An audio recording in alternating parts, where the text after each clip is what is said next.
3 வகையான திட்டங்களை முன்வைத்தான் கருங்கைவாணன். மழைக்காலம் முடிந்துவிட்டது, இனி நெடுங்கோடைதான். எனவே கோடை காலத்துக்கேற்ப உத்திகளை வகுத்தான்.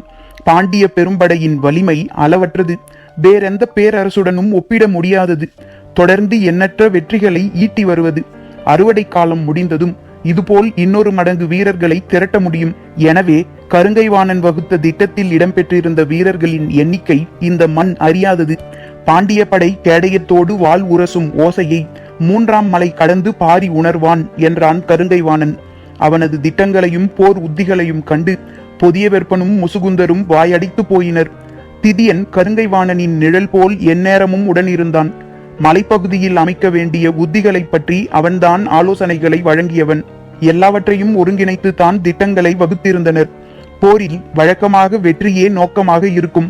ஆனால் இந்த போரில் அதை கடந்த நோக்கங்கள் நிறைய இருந்தன.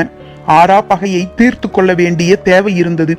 வாழ்வில் இதுவரை அடையாத அவமானத்தை அடைந்தவனாக கூனி குறுகி போயிருக்கிறான் கருங்கைவாணன். அவன் வழிநடத்திய ஒரு போரில் கூட பாண்டியர் படை தோல்வியை தழுவவில்லை. ஆனால் அவனது தவறுதலான கணிப்பால் நெஞ்சு குழிக்குள் ஈட்டியை இறக்கிவிட்டனர் திரையர்கள். பகலையும் இரவையும் கடக்க முடியாமல் துடிக்கும் ஒருவனாக அவன் இருக்கிறான். வேதனைக்கு அணு அணுவாக முகம் கொடுக்கும் கருங்கைவாணன் எப்போதும் அரண்மனையில் தலை கவிழ்ந்தே நிற்கிறான். போருக்கான அனுமதியை பேரரசர் தராமல் காலம் கடத்தும் ஒவ்வொரு நாளும் அவன் அடையும் வேதனை அளவற்றதாக இருக்கிறது. இந்த முறை வகுக்கப்பட்டுள்ள திட்டத்தை பேரரசர் ஏற்றுக்கொள்வார் என்ற நம்பிக்கையுடன் இருந்தான் அவன். நேற்று மிக நீண்ட நேரம் வைகையின் தென்துறை நிலைமாடத்தில் இருந்த பேரரசர் அதன் பிறகு யாரையும் சந்திக்கவில்லை. காலையில் அவரின் வருகைக்காக இளவரசனும் முசுகுந்தரும் கருங்கைவாணனும் காத்திருந்தனர். நீண்ட நேரத்துக்கு பிறகு பேரரசர் வருகை தந்தார். அவரது முகத்தை மகிழ்வோடு எதிர்கொள்ள இன்னும் யாருக்கும் துணிவு வரவில்லை. வணங்கி வரவேற்ற அவர்கள் குனிந்த தலையை நிமிர நீண்ட நேரமானது. கருங்கைவாணன் போருக்கான 3 விதமான திட்டங்களையும் விளக்கினான். தோல் மடிப்புகளை ஒவ்வொன்றாக விரித்து விரித்து படை நகர்வுகளையும் தாக்குதலையும் மிகுந்த நிதானத்தோடு சொல்லிக் கொண்டிருந்தான். ஆனால் பேரரசர் கவனமாக கேட்பதைப் போல் கூட காட்டிக்கொள்ளவில்லை. அவரின் கண் அசைவுகள் எல்லாவற்றையும் எளிதில் கடந்து போய்க் கொண்டிருந்தன. யாராலும் அவரை புரிந்து கொள்ள முடியவில்லை. அவர் எதிர்பார்ப்புதான் என்ன என்பது விளங்கிக் கொள்ள முடியாததாக இருந்தது. அவர் அடுத்த பணிக்காக அவையை விட்டு நீங்கிய போது கருங்கைவாணனும் புதிய வெப்பனும் கூனி குறுகி போயினர். முசுகுந்தர் கலங்கிய முகத்தோடு அவருக்கு பின்னால் போய்க் கொண்டிருந்தார். முன்பு போல் கலங்கி போயிருக்கவில்லை பொற்சுவை. அவளின் முகம் தெளிவு கொண்டிருந்தது. காலம் எல்லாவற்றையும் கற்றுக் கொடுக்கும். கற்றுக்கொள்ளும் சுவை அறிந்தவளுக்கு கணக்கின்றி கற்றுக் கொடுக்கும். வெளிமாடத்தில் நின்றபடி சக்கரவாக பறவை பறந்து சென்ற திசையை பார்த்து கொண்டே இருந்த காலம் முடிந்துவிட்டது என்பதை உணர்ந்தாள். தன்னுள்ளும் தன்னை சுற்றியும் என்னதான் நிகழ்கிறது என்பதை அறிய தொடங்கினாள். வைப்பூரில் நெருப்பு பற்றிய செய்தி வந்தபோது அரண்மனையே அதிர்ச்சியில் உறைந்து போயிருந்தது. ஆனால் அவள் அதிர்ச்சியடைய அதில் ஒன்றுமில்லை. நெருப்பினும் கொடும் அழிவை அகவாழ்வில் கண்ட ஒருத்திக்கு நெருப்பின் சூடு புதியதாக தாக்க என்னவிருக்கிறது? மூழ்கிய கலங்களை பற்றியும் மிதந்த சாம்பலை பற்றியும் நாள் கணக்கில் பேசினர். அதற்கு வெகு நாள்களுக்கு முன்பிருந்தே அவள் அதைத்தான் பார்த்து கொண்டிருக்கிறாள். ஏறக்குறைய அவளின் அனைத்து கனவுகளுக்கும் அதுதான் நிகழ்ந்தது. எந்தவித மிச்சமும் இன்றி நிகழ்ந்தது. வைப்பூருக்காவது வைகை மிஞ்சியது. பொற்சுவைக்கு மிஞ்ச எதுவும் இல்லை. துயரம் தன்னுள் மட்டுமல்ல, அரண்மனையின் வெளி முழுவதும் பரவி இருக்கிறது என்பதை உணர்ந்தாள். குலசேகர பாண்டியனும் புதிய வெப்பனும் சூழ்கடல் முதுவனும் ஒரு சேர மனமுடிந்து கிடப்பதாக கேள்விப்பட்டாள். மேல் மாடத்தில் வீற்றிருந்த அவளை வைகையின் இளங்காற்று தழுவி கடந்தது. நெருப்பும் துயரமும் தன்னை நோக்கி வர மறுப்பதை அறிந்த போது வைகை நெருக்கமாக இருப்பதாக உணர்ந்தாள்.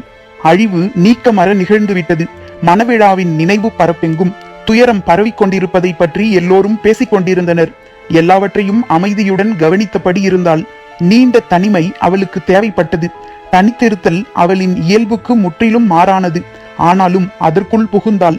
நீண்ட நாள்களாக சுகமதியை கண்டு பேசவில்லை. மாதங்கள் சில ஓடிய பிறகு இப்போதுதான் சுகமதியை அழைத்து வரச் சொல்லி பணிப்பெண்களை அனுப்பினாள். பின்தொடர்ந்து போன முசுகுந்தர் விரைந்து நடந்து அவரை அணுகவும் முடியாமல் மிகவும் பின்தங்கியும் விடாமல் நடந்து வந்தார்.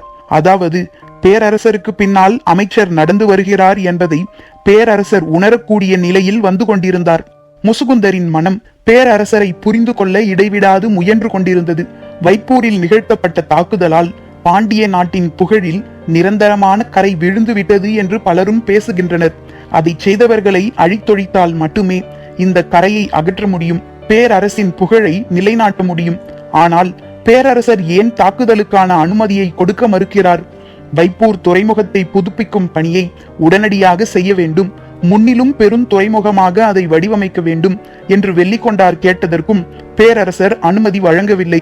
பேரரசின் வலிமை என்பது அழிக்கப்பட்ட ஒன்றை அதைவிட பல மடங்கு சிறப்போடு கட்டி எழுப்புவதில் உள்ளது. துறைமுகம் என்பது செல்வத்தின் கண், நாம் அதை விரைந்து செப்பனிட வேண்டும் என்று வெள்ளிக்கொண்டார் கேட்டுள்ளார்.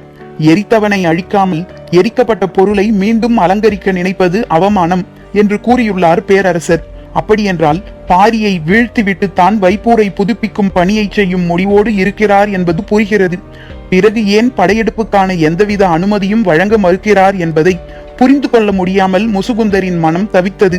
பேரரசர் சித்திரக்கால் மண்டபத்துக்குள் நுழைந்தார்.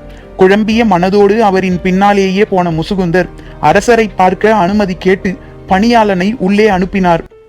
சுகமதி உள்ளே நுழைந்தாள்.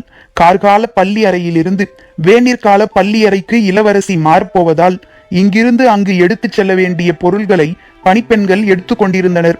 சுகமதியை பார்த்ததும் உள்ளறைக்கு போய் செய்தி சொன்னால் ஒருத்தி. உள்ளிருந்த பொற்சுவை மாளிகையின் நடுமண்டபத்துக்கு வந்தால் வேலை செய்து கொண்டிருந்த பணிப்பெண்கள் இடம் விட்டு வெளியேறினர். நடுவில் இருந்த பெருங்கட்டிலில் பட்டுமெத்தை படுக்கையின் மீது செந்நிற பட்டால் வடிவமைக்கப்பட்ட எலிமயிர் போர்வை ஒழுங்கற்ற மடிப்போடு கிடந்தது.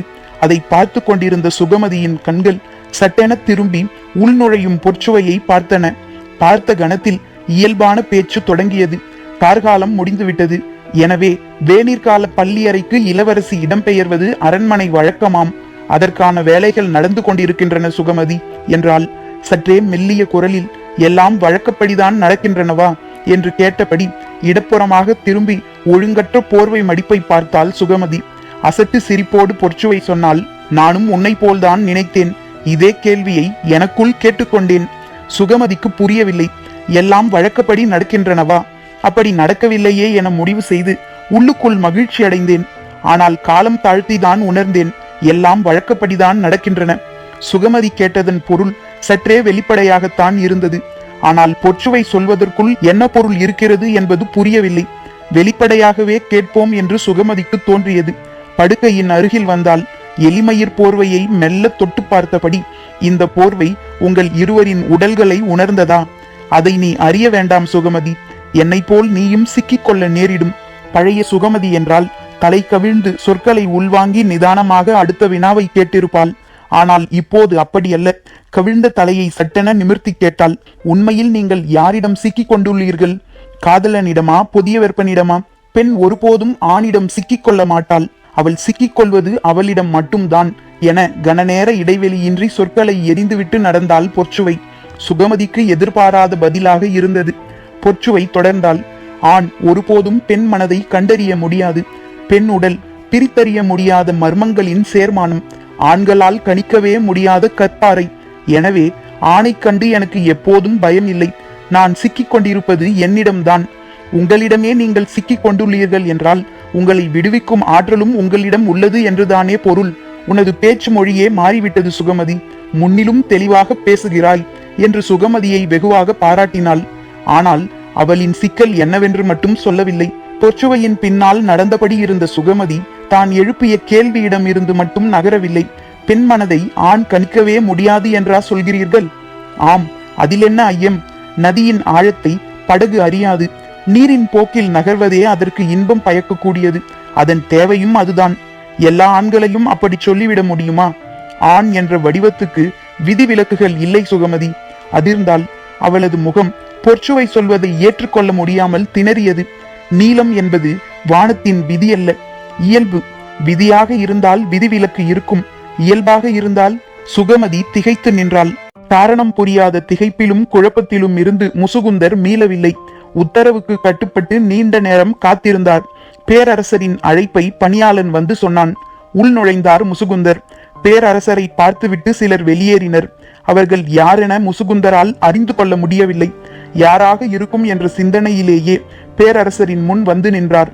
வந்து நின்ற கணத்தில் பேரரசர் கேட்டார், நாம் செய்த பிழை என்ன அமைச்சரே? அழுத்தி கொண்டிருந்த கட்டி வெடித்ததை போல் இருந்தது. இந்த கேள்வியை கூட இத்தனை நாள் அவர் கேட்கவில்லை. வாழ்க்கை முழுவதும் சந்தித்திராத அவமானத்தை இந்த காலத்தில்தான் முசுகுந்தர் சந்தித்தார். வைப்பூரின் அழிவுக்கு பிறகு ஒற்றை கேள்வி கூட அவர் கேட்கவில்லை. அந்த பெரும் அழிவை நேரில் பார்த்தவர் முசுகுந்தர் தான். எதையும் கேட்க மறுத்ததன் மூலம் உருவான நிராகரிப்பை அவரால் தாங்கிக் கொள்ளவே முடியவில்லை. இப்போதாவது கேட்டாரே என்று சற்றே ஆறுதலுடன் சொன்னார். தேவாங்கை கொண்டு வந்தவர்கள் எல்லாம் திரையர்கள் தானா என்பதை சோதிக்க தவறியது. இல்லை, திரையர்கள் வீழ்ந்து விட்டார்கள் என்று கருங்கைவாணன் சொல்லியதை நம்பியது. பேரரசரின் எண்ணம் எவ்வளவு உள்ளோடியதாக இருக்கும் என்பதை நன்கு தெரிந்த முசுகுந்தரே முதல் கேள்வியிலேயே மூச்சு முட்ட நின்றார். பேரரசர் தொடர்ந்தார். படை வீரர்கள்தாம் தோற்றவுடன் வீழ்வார்கள். குலம் காக்கும் போராளிகள் ஒருபோதும் வீழ மாட்டார்கள். கடைசி கணத்திலும் வெகுண்டெழுவார்கள். பேரரசரின் சொல் முசுகுந்தருக்கு எந்த சொல்லையும் விட்டு வைக்கவில்லை. வெற்றி என்பது போர் வீரர்களாலும் போர் உத்திகளாலும் நிகழ்வது என்று நம்புகிறான் கருங்கைவாணன். இல்லை, இறுதியாக அது கனிவது எதிரி தரும் வாய்ப்பில்தான். எதிரியையே நம்மால் கணிக்க முடியாத போது அவன் தரும் வாய்ப்பை நம்மால் எப்படி அறிய முடியும்? இயல்பாக அமைந்த வாய்ப்புகள் அல்ல, திட்டமிட்டே உருவாக்கப்பட்ட வாய்ப்புகள் என்றால் பொற்சுவை. சுகமதி அதிர்ச்சி நீங்காமல் அவள் சொல்வதை கவனித்தாள்.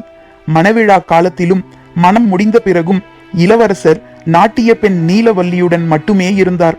எனது அருகில் வராதது எனது தேவையாகவும் இருந்தது. எனவே அந்த நாள்களை எனது விருப்ப நாள்களாக அமைத்துக் கொண்டேன். நான் நானாக இருப்பதால் கிடைக்கும் இன்பம் பறிக்கப்படாமல் இருந்தால் மகிழ்ச்சிதானே. அந்த மகிழ்ச்சி எல்லையின்றி நீடித்தது. ஆனாலும் உள்ளுக்குள் ஓர் ஐயம் உருவாகியபடியே இருந்தது.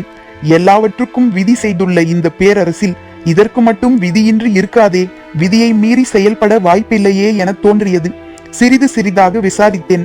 அரண்மனை போல உண்மைகள் எளிதில் ஒழுகுமிடம் வேறுண்டா என்ன? முழு உண்மையும் வெளிப்பட்டது. பொற்சுவை என்ன சொல்ல வருகிறாள் என்பதை திகைப்போடு கவனித்தாள் சுகமதி. இளவரசனுக்கு மனைவி மீது காதல் கூடாது. அது நாணத்தக்க நடத்தை. காதல் மரியாதையை உருவாக்கும். மரியாதை பணிவை உருவாக்கும். மனைவியிடம் பணிவது போல் இழிசெயல் இன்னொன்றில்லை. மனைவியின் அன்புக்கும் அழகுக்கும் பணிவது ஆண்மை அல்ல. மனைவி மீது மோகம் கொள்ளுதல் அரச நடவடிக்கையில் இருந்து அவனது சிந்தனையை மாற்றும். பொற்சுவை சொல்வதை சுகமதியால் உள்வாங்க முடியவில்லை. அவள் தொடர்ந்தாள். இவை எல்லாம் தான் இளவரசனின் அகவாழ்வு பற்றி அரண்மனையில் உருவாக்கப்பட்டுள்ள விதிகள். ஆனால் காமத்தை விதிகளால் கட்டுப்படுத்த முடியாது என்பது அவர்களுக்கு தெரியும். எனவே காமம் கொண்டே அதை ஒழுங்குபடுத்த விதி அமைத்துக் கொண்டனர். எளிமையிற் போர்வையை சற்றே விலக்கி மெத்தையில் அமர்ந்து தலையணையில் சாய்ந்தபடி சுகமதியை பார்த்தால் பொற்சுவை. அடுத்து சொல்ல போகும் சொல்லை நோக்கியபடி இருந்தால் சுகமதி. பொற்சுவை தொடர்ந்தாள்.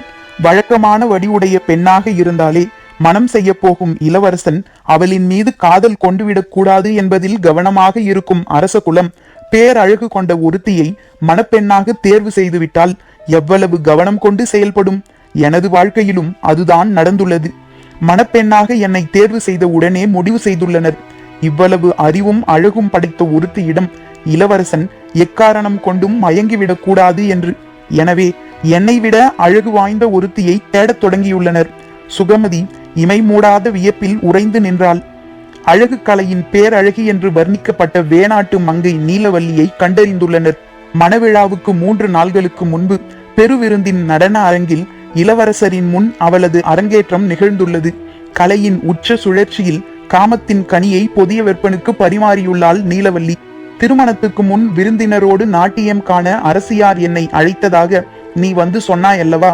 அதை இயல்பான நிகழ்வாக நாம் நினைத்தோம். அது இயல்பாக நடந்ததன்று. முன்னேற்பாட்டோடு இளவரசனுக்கும் தெரியாமல் நடத்தப்பட்டது. கலையின் வழியாக ஆணுக்குள் இறங்குபவள் இயல்பாகவே அடியாழம் வரை இறங்க முடியும். அப்படித்தான் அவள் அவனுக்குள் திட்டமிட்டு இறக்கப்பட்டுள்ளாள். அரண்மனையில் மணவிழா என்பது மணப்பெண்ணை சுற்றி மட்டும் நடப்பதல்ல, அதற்கு எதிர் திசையில் இன்னொரு பெண்ணை சுற்றியும் நடக்குமாம். மணப்பெண்ணின் வாசனையை நுகர்வதற்கு சற்று முன் இன்னொருத்தியின் வாசனையில் அவன் கரைக்கப்படுகிறான். அந்த வாசனையில் இருந்து அவன் நீல நெடுங்காலமாகும். அக்கால இடைவெளி இயல்பாகவே மணப்பெண்ணின் மீதான புதுமையை உள்ளுக்குள் உதிரச் செய்துவிடும். கேட்டுக்கொண்டிருக்கும் சுகமதி என்ன ஆகிறாள் என்பதை கூட பார்க்க பொற்சுவை ஆயத்தமாக இல்லை. அவள் பேசியபடியே இருந்தாள். பேச்சை இழந்து நின்றார் முசுகுந்தர். போர் என்பது எதிரியின் மீது தொடுக்கும் ஓர் ஆயுதம்தான். அதுபோல வலிமையுடைய வேறு பல ஆயுதங்களும் இருக்கின்றன. நான் அவற்றை உருவாக்கி கொண்டிருக்கிறேன் என்றார் பேரரசர். பேரரசரின் அமைதிக்கு காரணம் சிறிது சிறிதாக முசுகுந்தருக்கு புரியத் தொடங்கியது. அவர் பல வழிகளில் இயங்கிக் கொண்டிருக்கிறார். புதிய வழிமுறைகளையும் அதற்கான மனிதர்களையும் அவர் கண்டறிந்து விட்டார் என்பது தெரிகிறது. ஒரு முறை பாதிப்பை உருவாக்கிவிட்டால் அனைவரின் மீது இருக்கும் நம்பிக்கை எப்படி பொய்த்து போகிறது என்பதை வெட்கத்தோடு ஏற்றுக்கொள்பவராக முசுகுந்தர் தலை கவிழ்ந்து நின்றார். பேரரசர் தொடர்ந்தார். இம்மண் காணாத பெரும் படையோடு நிற்கும் கருங்கைவாணன் நான் ஏவப்போகும் ஒற்றை ஆயுதம்தான். அதை பொருத்தமான நேரத்தில் பயன்படுத்துவேன். ஆனால் மற்ற ஆயுதங்களை உருவாக்க சற்றே காலம் தேவைப்படுகிறது. அதன் பொருள் நான் தேவைப்படவே இல்லை என்பதல்ல, எப்போது என்பதை அவர்கள் முடிவு செய்கிறார்கள். கலங்கி போயிருந்த சுகமதி அவள் பேச்சை உள்வாங்கும் வலிமையற்று நின்றாள். பொருத்தமான நேரத்தில் பயன்படுத்த சொல்லி உத்தரவிடப்பட்டதால் சில நாள்களுக்கு முன் அவர் இங்கு வந்தார். சொல்லி நிறுத்தினாள் பொற்சுவை. என்ன நடந்தது என கேட்க சுகமதிக்கு துணிவு வரவில்லை. அமைதியானாள். ஆனால் பொற்சுவையிடமிருந்தும் எந்த சொல்லும் வரவில்லை. அமைதியே நீடித்தது. கொடும் அமைதியை பொறுக்க முடியாமல் பொற்சுவையை நிமிர்ந்து பார்த்தாள். அவளோ படுக்கையில் படுத்தபடி மாளிகையின் மேற்கூரையையே பார்த்து கொண்டிருந்தாள். ஏன் திடீரென பேச்சை நிறுத்திவிட்டாள் என்று எண்ணியபடி சுகமதியும் அண்ணாந்து மேற்கூரையை பார்த்தாள். அமைதி நீடித்தபடியே இருந்தது. மெல்லிய குரலில் பொற்சுவை கேட்டாள், மேலே வரையப்பட்டுள்ளது என்ன தெரியுமா? அண்ணாந்து பார்த்தபடியே சுகமதி சொன்னால், விண்மீன்களும் கோல் மீன்களும் வரையப்பட்டுள்ளன. மெத்தையில் சாய்ந்து படுத்து நிலை கொத்தி அதை பார்த்தபடி பொற்சுவை சொன்னால், அது புதியவர் பெண் பிறந்த போதிருந்த வானியல் அமைப்பு. இந்த அமைப்பு கொண்டவன் தனது வழித்தோன்றல்களை உருவாக்குவதற்கான கால குறிப்பு உள்ளதாம். அதை கணித்தே அவன் இந்த அறைக்கு அனுப்பப்பட்டான். அதிர்ச்சியிலிருந்து மீள முடியாத சுகமதி எளிமயிர் போர்வையிலிருந்து மெல்ல கைகளை விலக்கினாள். அசைவறிந்து அதை பார்த்தபடி பொற்சுவை சொன்னால், அப்படி என்னால் விலகிவிட முடியாதே சுகமதி. கதற வேண்டும் என தோன்றியது. கட்டுப்படுத்த முயன்றாலும் கண்கள் பீரிடத் தொடங்கின. வேட்டை விலங்கை கண்டு எந்த விலங்கும் அழுவதில்லை சுகமதி. வேட்டையின் ஒரே விதி போராடுதல் மட்டும்தான். சொல்லியபடி படுக்கையில் இருந்து எழுந்தாள். நள்ளிரவுக்கு பிறகு திடீரென எனது அறைக்குள் அரண்மனையின் முதுபெண்கள் நுழைந்தனர். விளக்குகள் எல்லாம் ஏற்றப்பட்டன. ஆழ்ந்த தூக்கத்தில் இருந்த நான் திடுக்கிட்டு எழுந்தேன். விளக்கொலியில் கண்கள் கூசின. எனது உடலை அவர்கள் சடங்கு பொருளாக்கினர். முதலில் என்ன நடக்கிறது என்பதை என்னால் புரிந்து கொள்ள முடியவில்லை. சிறிது நேரத்தில் புரிந்து கொண்டேன். முற்றிய தேரலின் கடிமணம் காற்றில் மிதந்து வந்த போது அவர்கள் எல்லோரும் அறையை விட்டு வெளியேறினர். எனது உடலை இவர்கள் என்ன செய்து வைத்திருக்கிறார்கள் என்பதை குனிந்து இங்கும் அங்குமாக பார்த்து கொண்டிருக்கும் போது மூச்சுக்காற்று எனது முகத்தில் பட்டது. பேரரசர் சொல்லும் ஒவ்வொரு சொல்லும் அடுத்தடுத்து வந்து முகத்தில் அடைந்து கொண்டிருந்தது. இதுவரை கருங்கைவாணன் நடத்திய அனைத்து போர்களிலும் பாண்டிய நாடு வெற்றி பெற்றது என்பது உண்மை. ஆனால் அவை அனைத்தும் படையின் வலிமையால் அடையப்பெற்ற வெற்றியே. தளபதியின் வலிமையாலும் தந்திரத்தாலும் அடைந்த வெற்றி என எதுவும் இல்லை. திரையர்களை வெற்றி கொண்டதற்கு திதியனே காரணம். பேரரசர் இதை சொல்வது எதற்காக என முசுகுந்தரால் புரிந்து கொள்ள முடியவில்லை. ஆனால் சொல்லை அத்துடன் நிறுத்திய பேரரசர் எழுந்து முசுகுந்தரை ஒரு பார்வை பார்த்தபடி அவை விட்டு அகன்றார். இந்த சொல்லுக்கு என்ன பொருள்? இந்த பார்வைக்கு என்ன பொருள்? கருங்கைவாணன் போதிய திறமை கொண்டவன் அல்லன் என்று சொல்கிறாரா? அல்லது அவனை மட்டுமே நம்பி படை நடத்த முடியாது என்று சொல்கிறாரா? திதியனின் தந்திரத்தை பாராட்டுகிறாரா? அவர் பயன்படுத்திய இந்த சொற்களின் வழியாக நான் புரிந்து கொள்ள வேண்டியது என்ன? மற்றவர்களுக்கு நான் சொல்ல வேண்டிய செய்தி என்ன? இப்போது தீட்டப்பட்டுள்ள எந்த திட்டமும் குறைந்த அளவு கூட தகுதியான திட்டமில்லை என்பதைத்தான் அவர் சொல்லிச் செல்கிறாரா? சிந்தித்தபடியே நீண்ட நேரம் அந்த இடம் விட்டு அகலாமல் அப்படியே நின்றார் முசுகுந்தர். எவ்வளவு நேரம்தான் அப்படியே நிற்பாய்? வா என்று கைப்பிடித்து இழுத்தாள் பொற்சுவை. உயிரற்ற ஒருத்தியாய் அவளின் இழுவைக்கு உடன் போனாள் சுகமதி. பரவி கிடப்பது அடர் இருள் என்றாலும் அதிகாலையில் செவ்வொளி பரவத்தானே செய்யும். முழுமையாக வேட்டையாடப்பட்டதாக உணர்ந்த பிறகுதான் இன்னொன்றையும் உணர்ந்தேன். சுகமதியின் உயிரற்ற கண்கள் அவளை நோக்கி மெல்ல புருவம் உயர்த்தின. எவ்வளவு வேட்டையாடப்பட்டாலும் என்னிடம் இருக்கும் எதையும் எடுத்துச் சென்றுவிட முடியாதல்லவா? மறுநாள் காலை நிலை கண்ணாடி முன் வெகு நேரம் நின்றேன். மெல்ல புன்னகைத்து பார்த்தேன்.